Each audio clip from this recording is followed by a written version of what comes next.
Fresh off the plane. Still in jet lag? You know what time it is now? Can they let you get some sleep? Shouldn't have given that. They gave you sleep that shouldn't have been steak. Huh? You can sleep? You can sleep while I have lights open, it's alright.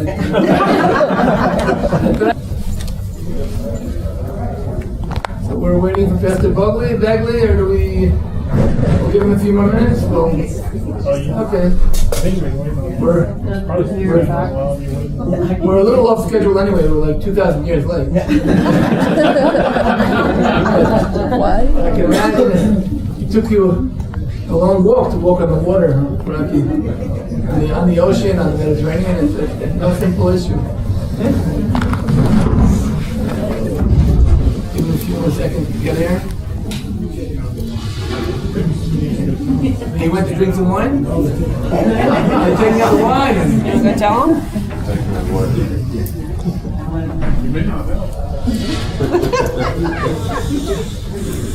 You all know each other from before, or you just met each other here?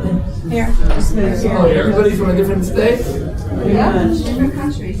Oh, you're not all from the United States of America? Denmark, Switzerland, and Australia. Wow. I was just in Australia. Gold Coast, Melbourne. Okay.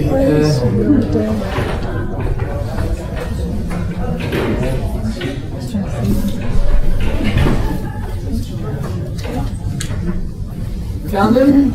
Yeah, he's right here. Hello there! Okay. Wow. Oh, you missed a wonderful speech. No,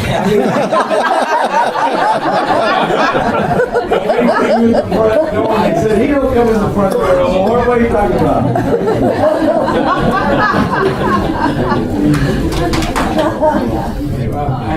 I gave a wonderful speech. I convinced myself every single word I said. How you doing, Mr. Begley? I'm doing great. Are you serious? I am serious.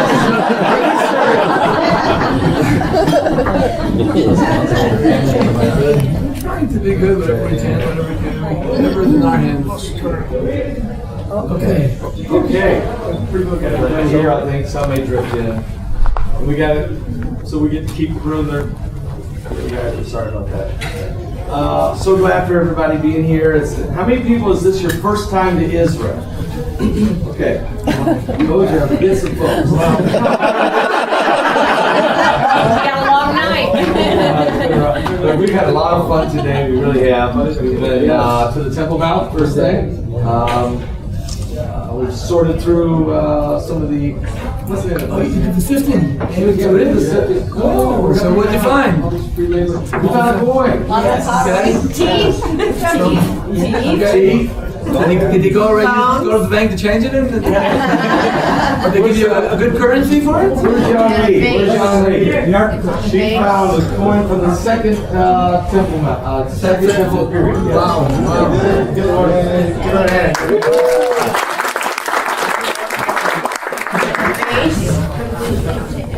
Yeah, we found the base completely intact. It was about that tall. There's probably whole perfume or oil. So this is a great group. Great group.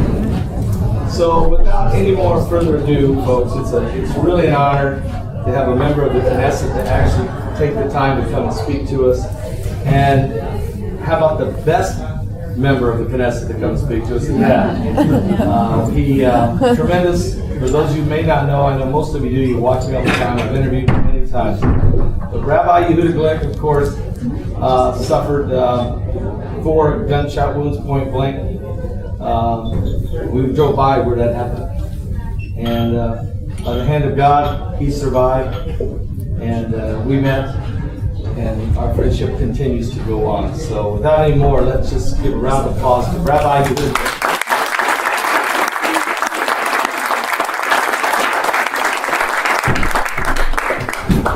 Take off my jacket, I hope that's okay. Even though I just had a good salad and I dripped something on my shirt.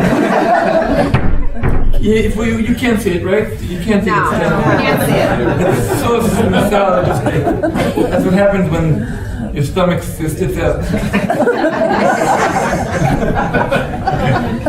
Well, so let me tell you, I can promise you that your coin you found today, it did not say on it, "In God we trust," right? Now the reason I know that because in the Second Temple period, if anybody would write on his coin, "In God we trust," they would ask him which gods, yesterday's gods, next week's gods. But we're living in a world where we're used to the fact that you can have 8 different people speaking about God and they're all talking about one God. That's not the way it was. We're living in times where really, let's put it this way, besides being a member of Knesset, which really I'm not sure exactly how that happened, part of God's sense of humor, or God decided to punish me for some of my sins. But I was a tour guide, and I can tell you, let's put it this way, if you would have come and invited me to be your tour guide 1,000 years ago, besides the fact that I would be a little bit younger and a little bit skinnier, I would also tell you, let's take along your book, your Bible with you, and I'm going to show you where the things took place. I'll show you where Abraham walked, I'll show you where Isaac and Jacob, Joseph, King David, Solomon, Jeremiah, Isaiah, Zechariah, I'll show you all of them where they walked, including the judges, Samson and Gideon. But if I would be your God today, I would tell you guys, take the book with you. And I'm not going to show you where things that happened 4,000 years ago. But I want to show you where the things are happening today. Open your roadmap and I'm going to show you them happening. Wow. And we're living in times where you can actually do that. Any of you who have a good brand of smartphone, you can have some kind of WhatsApp or SMS of kind, please send Ezekiel a message. The bones ain't riding. They ain't. You can tell Jeremiah, Jerusalem is not a widow isolated anymore. Ladies and gentlemen, the prophets tell us there's going to come a time we're not going to speak anymore about the miracles of the Exodus from Egypt. And that's pretty surprising because the Exodus of Egypt is the biggest miracle described in the book. But when you live today, you say the Exodus from Egypt? Peanuts! In Egypt we were in one country for 400 years. We were in the exile. In 250 countries for 2,000 years. And God said, I'm going to scatter you all over the world. That's pretty impossible, a small little nation being scattered all over the world. And then God said, eventually, I'm going to bring you back home from all 4 corners of the world. And that's also pretty impossible because everybody's scattered all over the world, you can't bring them back. But, hallelujah, God scattered us all over the world. And He brought us back home. Gathered us, regathered us back home. And these are things that we're seeing with our own eyes. And as I said before, any miracle, you name it. The falling down of the walls of Jericho. Peanuts! We saw the falling down of the walls of the former Soviet Union. Believe me, anybody who's my age knows that when we were in our 20s, that was something that was impossible, undreamt about. It's something that couldn't happen. The wall of the former Soviet Union! Who can break through those walls? You know how long the Soviet Union lasted? 69 years. You know how long Israel has lasted so far? 7.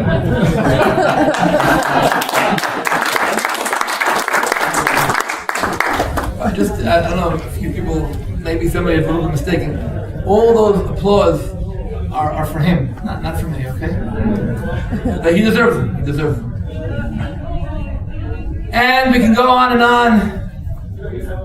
Pharaoh chased us to the Red Sea, and the Red Sea divided, and he was chasing us with like 600 wagons. Peanuts! Ladies and gentlemen, in 1967 we were surrounded by 250 million Muslims who were determined to erase the state of Israel from the face of the ground. We were 2 million. They have the newest Soviet ammunition, planes, tanks, machine guns. What do we have? Leftovers from the First World War. Things that the French didn't have what to do with, they gave them to us. And we managed to overcome all of our enemies on all of our borders in 6 days. As a matter of fact, most of it happened in 4 hours. We destroyed in 4 hours the entire Egyptian and Syrian Air Force. Wow. Those people who have a lot of faith can allow themselves to be atheists and say it was a coincidence. But people like me who have a very small amount of faith and only analyze things rationally, the only rational explanation I can give to that is miracles from God. Yeah. So when I live in an era where I open my eyes and I see God wherever we go. Because what has happened here in the world in this past century, where the people of Israel have returned home, the whole world has changed. As God said, when I'm going to bring the people of Israel back home, it's going to be a redemption message to the entire world. I want to remind you, not only did 80 years ago we were not talking about a one-state solution or a two-state solution, we were talking about a final solution. But 100 years ago, we still had slavery in this world. 100 years ago, you know, not one woman in the world, in any country, was able to vote. Not to be elected, to vote! That was not 2,000 years ago. That was 100 years ago. The world has gone through a lot. The way we relate to handicapped, the way we relate. When we were children, we had an next door neighbor who was blind his whole life. He was living to die. That's all he had nothing to do. Today we have people with 100% disability, blind, deaf, when you name it, autism at all levels, can be part of society. If society knows how to be inclusive. And that's what our mission is in the world, to understand what inclusiveness is. Because one of the biggest enemies of today's world are those who are talking about exclusiveness. If you don't worship God, my exclusive God, the way I want you to, I'm going to behead you.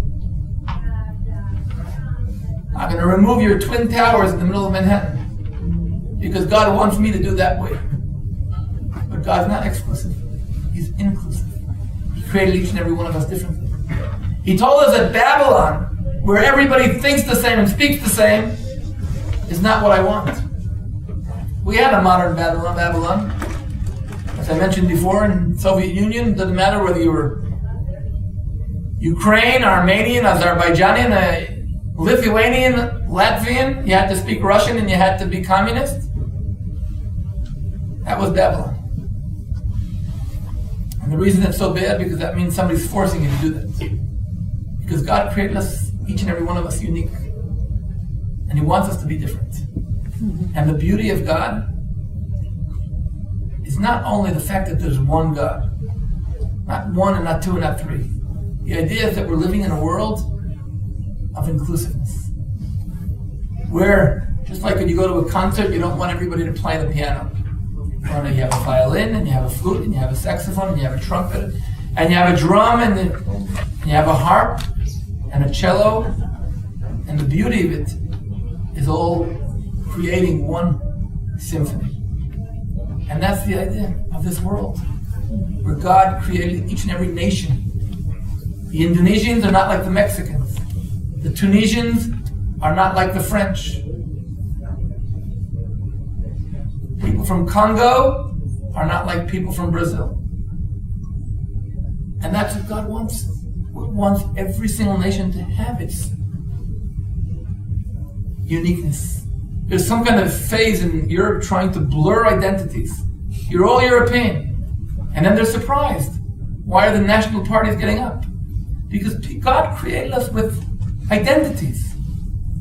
And just like you can't blur gender identities, and you can't blur family identities, or community identities, You can't blur national identities either.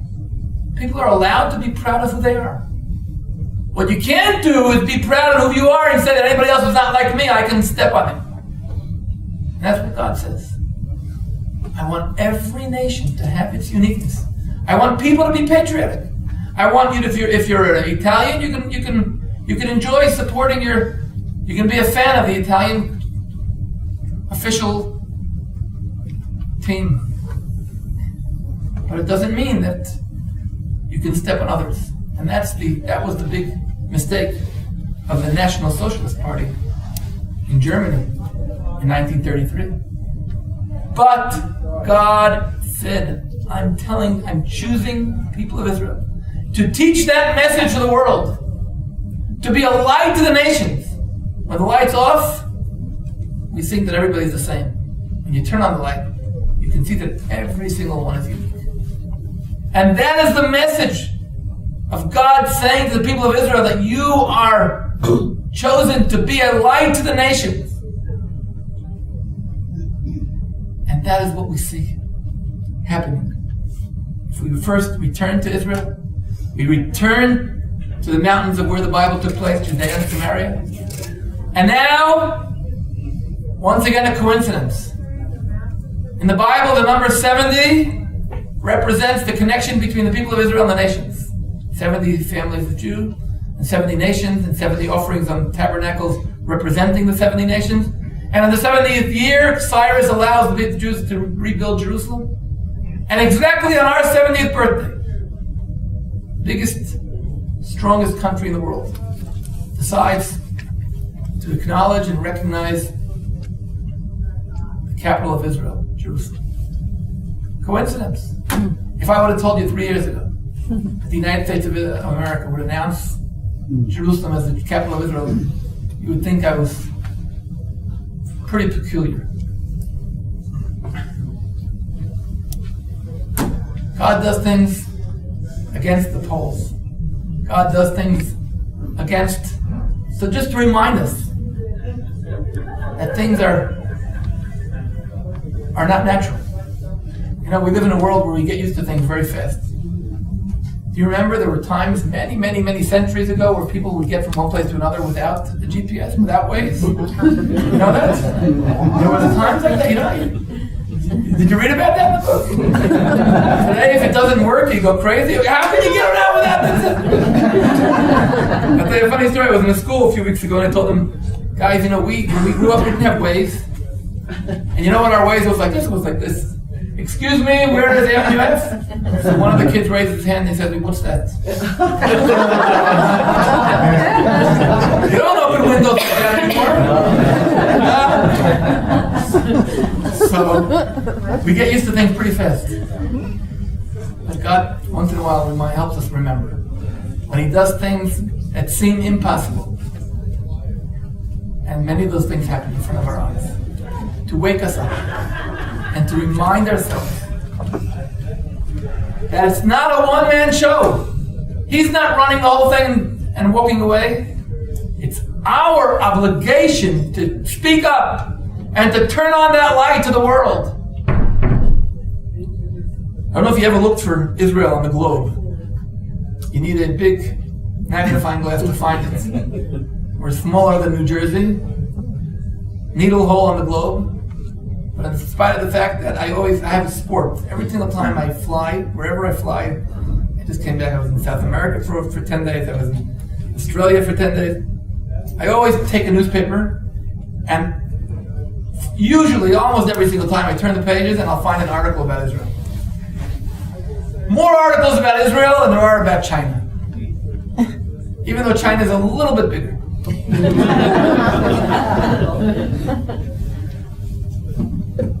The world is following us. The world is inspecting us. The world is expecting from us, on the one hand, when the State of Israel was established 5 years or 3 years after the end of the Second World War, we were here to be a shelter for every Jew running away from anti-Semitism. But we were also meant to be a nation, which is supposed to be a leading nation in science, in high-tech, in technology, in agriculture, in water recycling. and anything you name it. And we're here to give aid to those who need us. A tsunami or an earthquake or a hurricane, North Asia or West Africa or South America or Central America, wherever they need us, we're there. Not because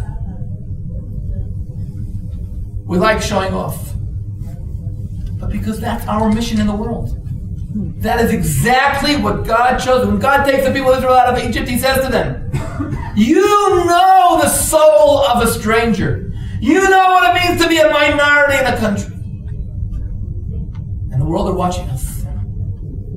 They're allowing themselves to criticize us. But we know Israel is not what's wrong in the Middle East. Israel is what's right in the Middle East.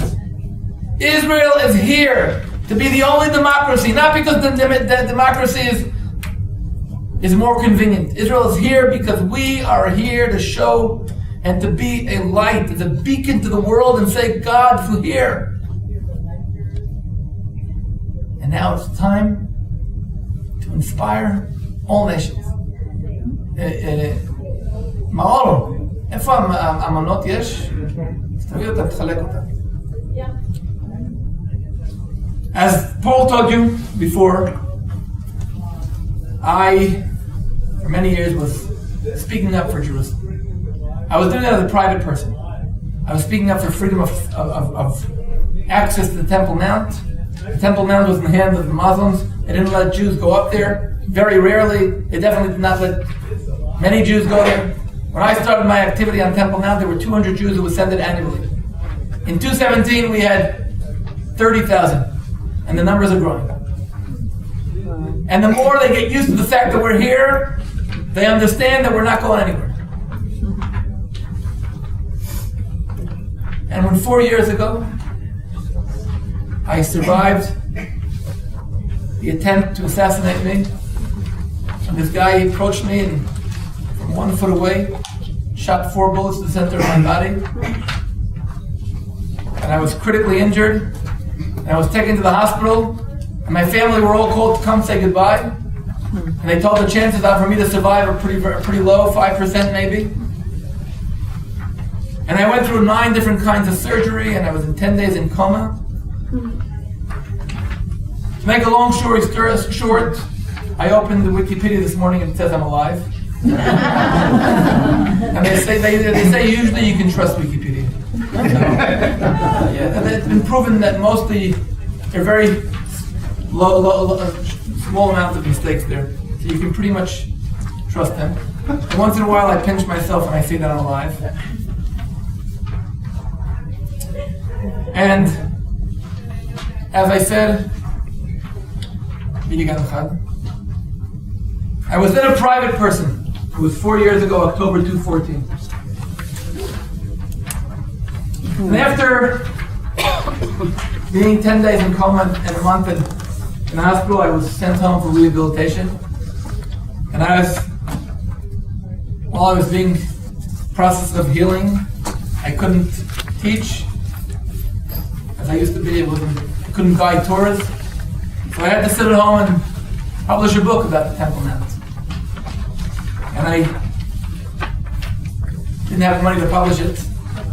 So I said, let me just find out how much it would cost just to print like 1,000 of them. And I called this printing company. I said, listen, how much does it cost to print 1,000 of these books?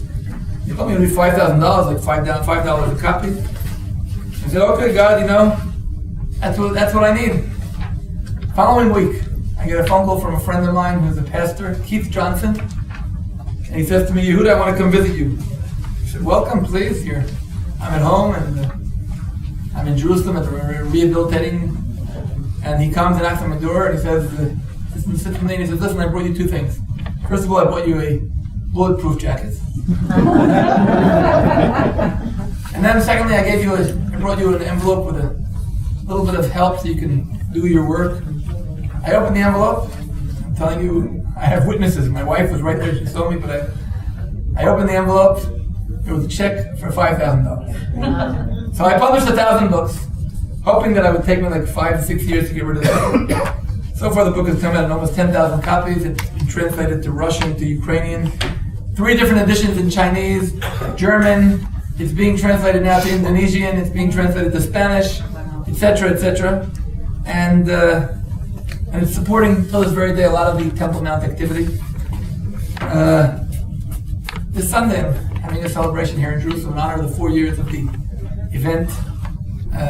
Exactly, according to the Hebrew day calendar, it's the 6th of Cheshvan, this Sunday. And then, as I said before, a year and a half later, Israel goes to elections, and the Likud party is putting together a party. And they said, listen, we have a slot for every single area in the country. Maybe you'll agree to sit on the slot for the Judea and Samaria. I said, okay, what number am I? 33. I said, okay, what do the polls say? The polls say 20 seats. I said, okay, good. There's no chance I'll be in politics. I'm okay. There's no chance. I'm not, no dream for developing a political career. I'm okay. I'll be able to continue doing what I'm doing. Anyway, ladies and gentlemen, I told my wife, don't worry. I'm out of politics. You can be quiet, be calm, don't worry. As I said, never believe polls. And moron, never believe husbands. Our party got 30 seats, and I was still not part of the Knesset. But then 3 people decided to leave. One became our ambassador in the United Nations, Danny Danon. One left for personal issues. One left for political issues. And there I found myself, number 33, the last one on the list in the Knesset till this very day. And I'm in the Knesset. And then I came to the chairman of the Knesset. I told him, listen, I really never meant to be here. I prefer if you don't write on my door, office of member Knesset Yehuda Glick, because I'm not here to promote my political career. I want to continue doing what I've been doing till now, and that's promoting Jerusalem. I said, listen, you can't. It's the parliament. You have to have your name on it. So go speak to the advocate, get some advice. So we finally got to a compromise. On my door it says here, as you can see in big, it says Jerusalem of Peace, and in small letters it says MK Yehuda Glick. So that's the sign on my door, and that's my official name in my office. It's called Jerusalem of Peace, Yerushalayim Shel Shalom, MK Yehuda Glick. Now I'm doing the same thing I was doing before, speaking up for Jerusalem, speaking up for God, and now as an official representative of the State of Israel. Wow. And anybody here, now I can appoint you official positions from the State of Israel. Anybody here want to be an ambassador for Jerusalem? Okay, anybody who wants to receive, we're going to read a few sentences from the Declaration, the Jerusalem Covenant. Anybody who signs this covenant could be appointed as an ambassador for Jerusalem. We have gathered together in Zion, national leaders and heads of our communities everywhere, to enter into a covenant with Jerusalem. This was a covenant which was prepared 25 years ago, where, as done by the leaders of our nation and all people of Israel upon Israel's return to its land from the Babylon exile, and the people and the leaders will dwell in Jerusalem, the holy city. Once again, our feet stand within the gates of Jerusalem. Jerusalem built as a city joined together, which unites the people of Israel to one another, and links heavenly Jerusalem with earthly Jerusalem.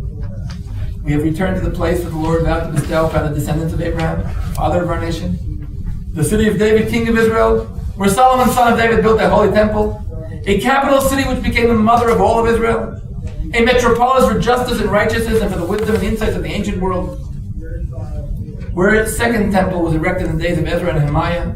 In the city the prophets of the Lord prophesied, in the city the sages taught Torah, in the city the Sanhedrin convened in session in stone chamber, for there were seats of justice, throne in the house of David.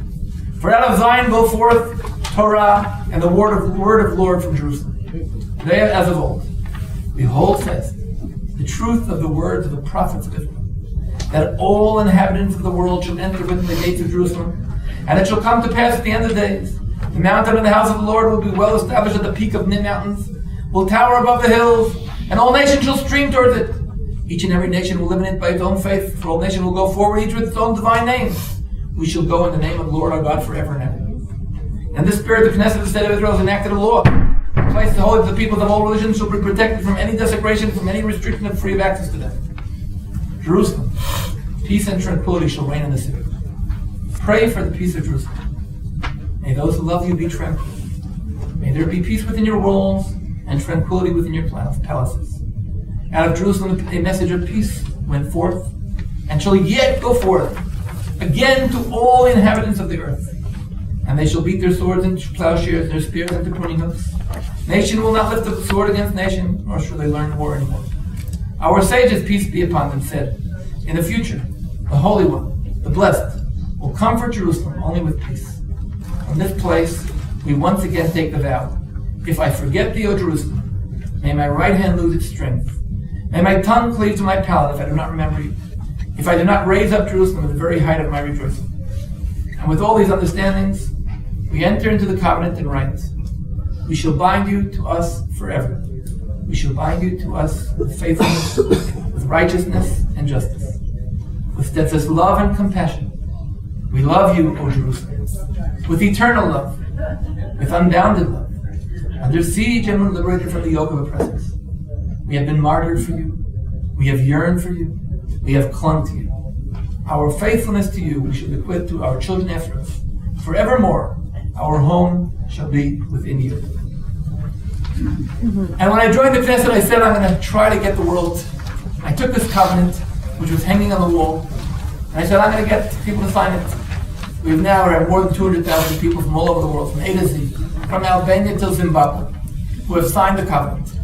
It takes exactly 13 seconds to sign it, sometimes 15 seconds, it just depends how long your last name is.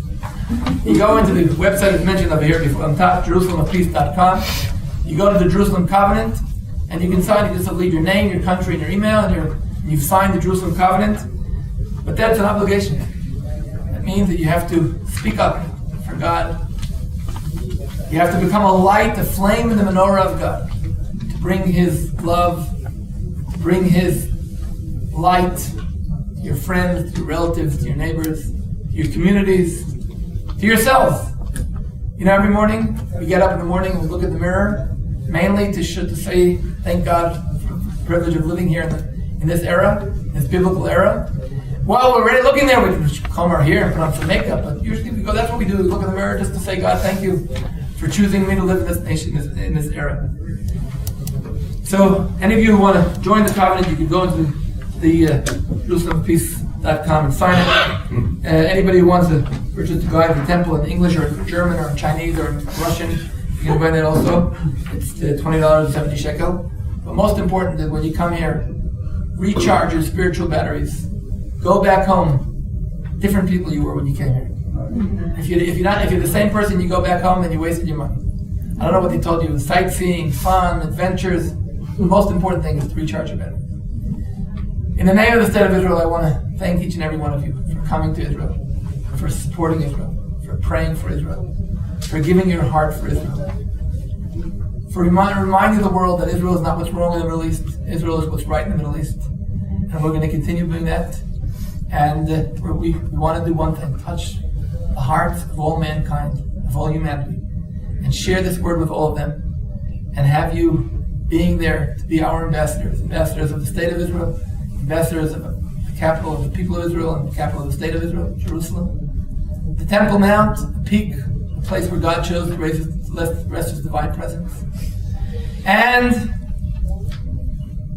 ambassadors of God, servants of God, lovers of God. I want to bless each and every one of you with happiness and success and health, and really fill this world with light. You know, in Genesis 1, when God creates the world, He says things and then He does them. He says there shall be a curtain, and He makes the curtain. There shall be human, and He creates human. There shall be sun and moon, and He creates the sun and moon. There's only one thing which it says there shall be, and it happens. Light. God says there shall be light, and there was light. You can bring light to the world by just saying the right things, saying the right compliments, thanking the right people. So once again, in the name of the State of Israel, I want to share and express our gratitude and satisfaction and how meaningful it is, your friendship with the State of Israel. Shalom. I understood that and you didn't give them too much sleep last night. That's the right thing to do. But on the second day, you can give them an hour or 2. So thank you all those who stayed awake. I would not have stayed awake after landing and after visiting the Temple Mount. So I really great. You have any some kind of a service song you want to sing together? Let's go. Come on. Anybody here have No? You don't do any worship here? Come on. Whoa, what's going on? We have a professional. We have a professional. Professional. Okay. Fiddler. Okay. Renee, where are you? Come play. Okay, let's have some music here.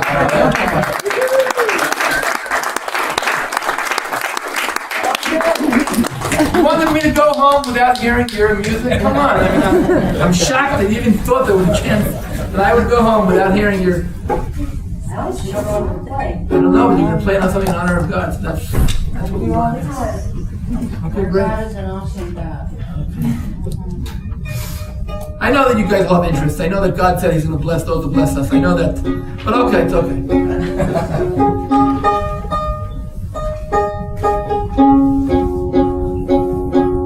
Because I care. We should waste us some time every day trying to tune in also. Trying to tune in the soul there. It's important.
Nashville. Okay. Tennessee? Yeah.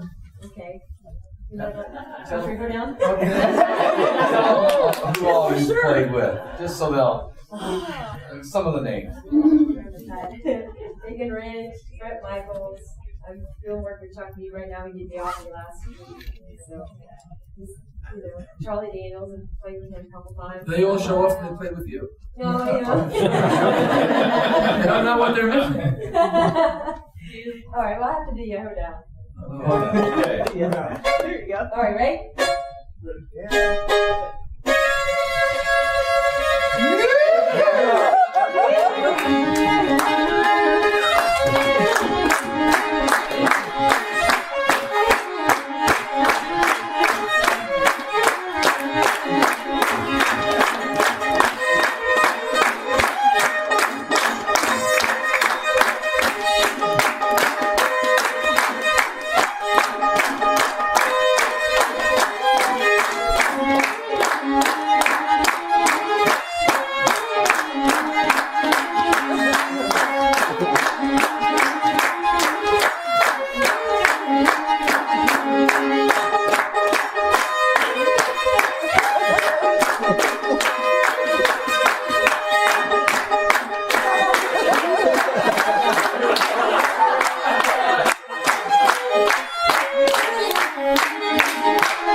Really, my pleasure. As I said, don't forget to sign the covenant. If anybody wants to buy a book, my advisors are there in the back to sell you books. And great meeting you. Oh, here they are. This is Ma'or. Ma'or means light. And he can share with anybody who wants to buy a book. Thank you very much. You're welcome to stay for dinner as well. I don't know what I have. What's my line? I don't know what my schedule is. 7:30. Are you going to dinner now? We're going to go to dinner right now. Oh, you give us dinner? Yes. I'm going to enjoy it, Rabbi.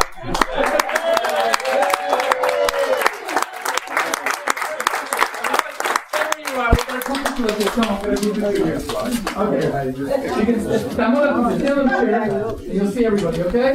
Get another chair. Okay, please don't get my stomach in your hand. Piano there, you can have the violin there, okay? Okay, great. And okay, everybody smile and say Jerusalem! Cheese. You can say Yerushalayim. Okay. Now he has books up here if y'all want to get one. We'll like to sign it. He'll sign. He'll sign.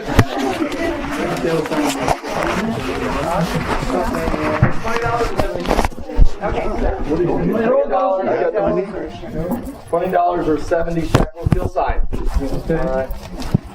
What's your name? Oh, one's for Karen and one's for